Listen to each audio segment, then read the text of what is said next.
కూటమి ప్రభుత్వ వైఫల్యాలు వైఎస్ జగన్ కు ప్రజల్లో పెరుగుతున్న ఆదరణను చూసి భయంతోనే చంద్రబాబు లోకేష్లు నిత్యం కుట్రలకు పాల్పడుతున్నారని అంబటి ఆరోపించారు. వైఎస్ జగన్ ని వైఎస్ఆర్ కాంగ్రెస్ పార్టీని టార్గెట్ గా చేసుకుని 7 నెలలుగా ప్రతిరోజు పచ్చి అబద్ధాలతో అద్భుతమైన కథలను అల్లి తమ అనుకూల ఎల్లో మీడియా ద్వారా ప్రచారం చేస్తున్నారని అన్నారు.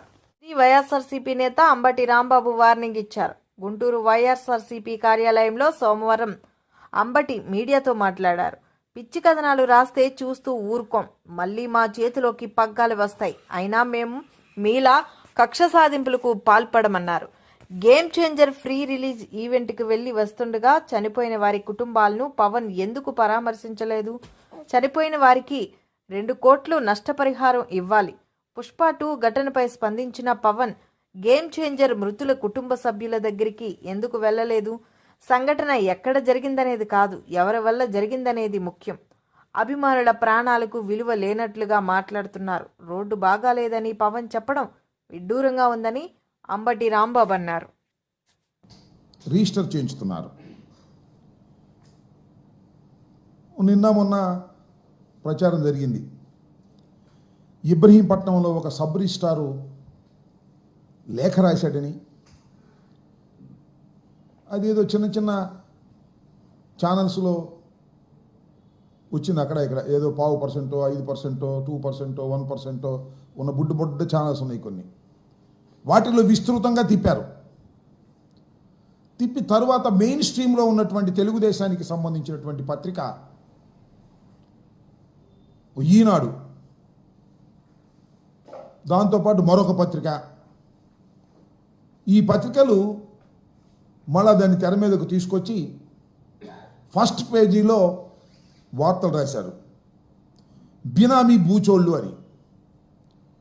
వీళ్ళు ఎక్కడి దాకా వెళ్ళారంటే, ఈ సబ్ రిజిస్టార్ చాలా అన్యాయాలు, అక్రమాలు, భూదందాలు, దొంగ రిజిస్ట్రేషన్స్ విశాఖపట్నంలోవి, రాజమండ్రిలోవి, ఇబ్రహీంపట్నంలో ఉన్నటువంటి చోట అనేక చోట్ల ఇవన్నీ చేశారు. దీని వెనకాల ఎవరో చీమకుర్తి శ్రీకాంత్ ఉన్నాడు. ఆ చీమకుర్తి శ్రీకాంత్ జగన్మోహన్ రెడ్డి గారికి, జగన్మోహన్ రెడ్డి గారి సతీమణి అయినటువంటి భారతమ్మ గారికి బినామీ వేల లక్షల కోట్ల రూపాయలు గోల్మలైపోయింది అని ఒక కథనాన్ని మళ్ళా తెర మీదకు వండి వార్చేటటువంటి ప్రయత్నం చేస్తున్నారు. ఎవరు ఈ శ్రీకాంత్? సారీ, శ్రీకాంత్ గారు, సింగ్, ఈ సబ్ రిజిస్టార్. ఆయన ఏంటి, ఈ నెల 3వ తారీఖున ఆయన్ని పోలీసులు అరెస్ట్ చేశారు. ఒక విషయం ఇక్కడ మీకు చెప్పాలా, వైఎస్ఆర్ కాంగ్రెస్ పార్టీ అధికారంలో ఉన్నప్పుడే 2023 నవంబర్ 17న ఈ ధర్మసింగ్ అనే సబ్ రిజిస్టార్ నివాసంలో ఏసీబీ దాడులు జరిపింది. ఇతను ఆదాయానికి మించినటువంటి ఆస్తులు ఉన్నాయని, అవినీతి విచ్చలవిడిగా చేస్తున్నాడనేటువంటి ఆరోపణలు రావడంతో 2023 నవంబర్ 17వ తారీఖున, అంటే వైఎస్ఆర్ కాంగ్రెస్ పార్టీ అధికారంలో ఉన్నప్పుడు ఈయన మీద ఏసీబీ దాడులు చేసింది. ఇంటి మీద సోదాలు చేసింది.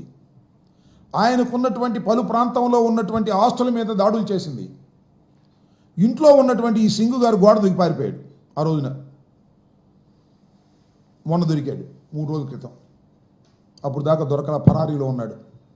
ఎవరు ఈ సబ్ రిజిస్టార్ సింగ్ అంటే, ఆయన పేరు పెద్ద సింగ్, దాని పేరు ఏంటి, ఆయన బాలనాగ ధర్మసింగ్. ఈయనేంటి ఆయన కథ అంటే, 2014 నుంచి 2019 వరకు విజయవాడ ప్రాంతంలోనే సబ్ రిజిస్టార్గా ఉన్నారు. చాలా అవినీతి ఆరోపణలు ఆయన మీద వచ్చాయి. వైఎస్ఆర్ కాంగ్రెస్ పార్టీ ఆయన మీద యాక్షన్ తీసుకోవడానికి ప్రయత్నం చేస్తే పారిపోయి మొన్న దొరికాడు 3వ తారీఖున. దొరికిన తర్వాత ఆయన కోర్టులో ప్రొడ్యూస్ చేశారు. ఆయన కోర్టులో ప్రొడ్యూస్ చేసిన తర్వాత ఆయన రిమాండ్కి పంపారు. రిమాండ్ నుంచి ఒక అద్భుతమైన లెటర్ రాశాడండి. ఎవరికి? చంద్రబాబు నాయుడు గారికి, వాళ్ళ అబ్బాయి లోకేష్ గారికి ఒక లెటర్ రాశాడు. ఏమని? ఇవన్నీ కూడా శ్రీకాంత్ చెప్తే నేను చేశాను. శ్రీకాంత్ దీనిలో బాధ్యుడు. ఎవరు ఈ శ్రీకాంత్ అంటే మళ్ళా ఎల్లో మీడియా రాస్తూ ఉంది. శ్రీకాంత్ అనే వ్యక్తి జగన్మోహన్ రెడ్డి గారి సతీమణికి సన్నిహితుడు.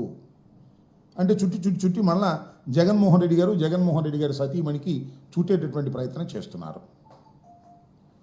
ముందేమన్నారంటే ఈ శ్రీకాంత్ అనే వ్యక్తి సజ్జల రామకృష్ణారెడ్డి గారి బినామీ అని ముందు ప్రచారం చేశారు. అరే చాలదులే, ఇంకొద్ది పెంచుదామని చెప్పేసి జగన్మోహన్ రెడ్డి గారి మీద,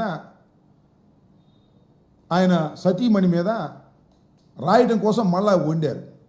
నేనంట అయ్యా వండేవాళ్ళు కాస్త జాగ్రత్తగా ఉండండి అయ్యా, కాస్త ఎడిటింగు స్క్రిప్ట్ కరెక్ట్గా రాసుకోండి. ముందే సజ్జల పేరు చెప్పడం, తర్వాత మళ్ళా జగన్మోహన్ రెడ్డి గారి పేరు చెప్పడం, ముందే జగన్మోహన్ రెడ్డి గారి మీద పేరు చెప్పేటట్టుగా మీరు ఏర్పాటు చేసుకోవాలి. ఆయన ఒక లెటర్ రాశాడు జైల్లో నుండి.